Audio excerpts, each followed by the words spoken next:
You know, the state's new program, it's called Feeding Iowans. It's a task force. It's been helping feed hungry Iowans all during the past year of the pandemic, bringing a lot more food directly from Iowa farmers to local food pantries. With that in mind, let's go live right now to KWW reporter Michelle Wright. She's live tonight. And Michelle, you have details on the task force final report, which actually that report came out just today.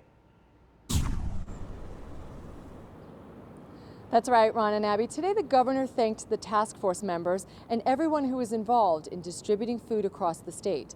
Lieutenant Governor Adam Gregg, who headed the task force, said its members will pivot into other roles and build upon the work they did over the last year.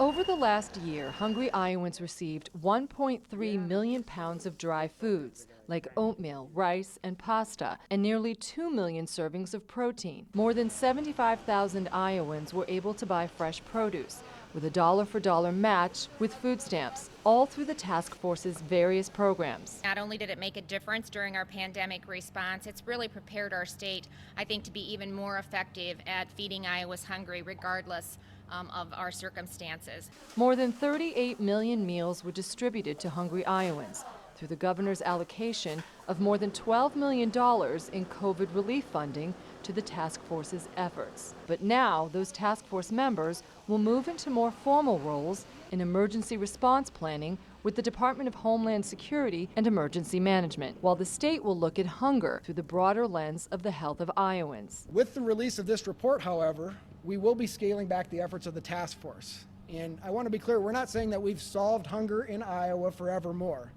but instead we want to use the relationships that we've built and the connections that we've made to continue this conversation in other forums. The Pack the Pantry grants helped 102 food pantries expand their refrigeration capacity. HACAP spokesperson said they're grateful for the help the task force provided. These initiatives were just a great addition to what we were doing, so it was a great help and assistance, but I think even as we transition out of COVID, even as we go into the next year, I think we're still going to have a lot of great support in a lot of other ways to really help benefit us.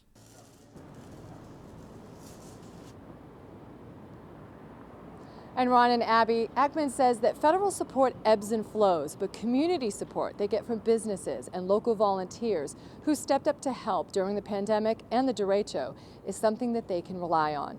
Live in Cedar Rapids, Michelle White, News 7 KWWL. Michelle, great update tonight from Cedar Rapids. Great work they're doing there. And by the way, the task force, that full report, we have it available for your reading right now on KWWL.com.